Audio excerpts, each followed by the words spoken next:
After a 33-year leave of absence from his alma mater, I am pleased to present to you Dr. William Gates.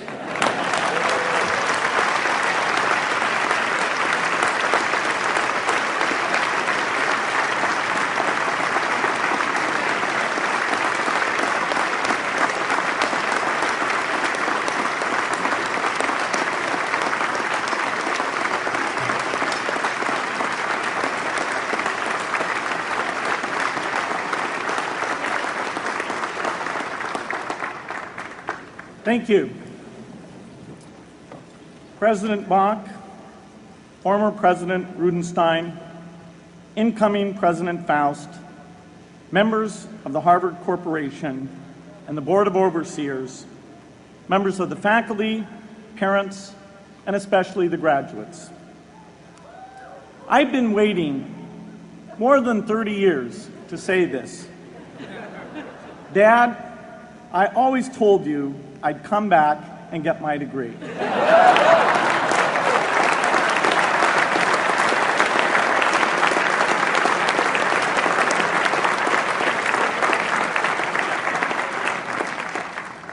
I want to thank Harvard for this honor. I'll be changing my job next year, and it will be nice to finally have a college degree on my resume. I applaud the graduates for taking a much more direct route to your degrees. For my part, I'm just happy that the Crimson called me Harvard's most successful dropout. I guess that makes me valedictorian of my own special class. I did the best of everyone who failed. But I also want to be recognized as the guy who got Steve Ballmer to drop out of business school.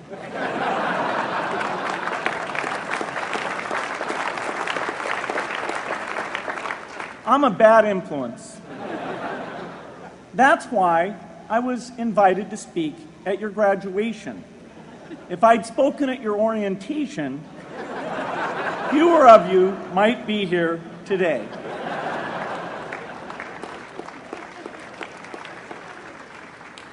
Harvard was a phenomenal experience for me. Academic life was fascinating. I used to sit in on lots of classes that I hadn't even signed up for. And dorm life was terrific. I lived up at Radcliffe in Currier House. There were always a lot of people in my dorm room late at night discussing things because everyone knew that I didn't worry about getting up in the morning. That's how I came to be the leader of the antisocial group. We clung to each other as a way of validating our rejection of all those social people. Radcliffe was a great place to live.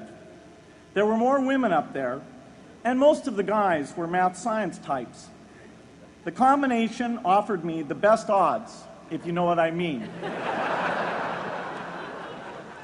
That's where I learned the sad lesson that improving your odds doesn't guarantee success. One of my biggest memories of Harvard came in January 1975 when I made a call from Currier House to a company in Albuquerque, New Mexico that had begun making the world's first personal computer. I offered to sell them software. I worried they would realize I was just a student in a dorm and hang up on me. Instead, they said, "We're not quite ready. Come see us in a month," which was a good thing because we hadn't written the software yet. From that moment, I worked day and night on the extra credit project that marked the end of my college education and the beginning of a remarkable journey with Microsoft. What I remember above all about Harvard was being in the midst of so much energy and intelligence. It could be exhilarating, intimidating, sometimes even discouraging, but always challenging. It was an amazing privilege, and though I left early, I was transformed by my years at Harvard, the friendships I made, and the ideas I worked on. But taking a serious look back, I do have one big regret. I left Harvard with no real awareness of the awful inequities in the world, the appalling disparities of health and wealth and opportunity that condemn millions of people to lives of despair.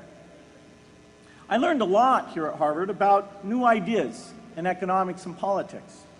I got great exposure to the advances being made in the sciences.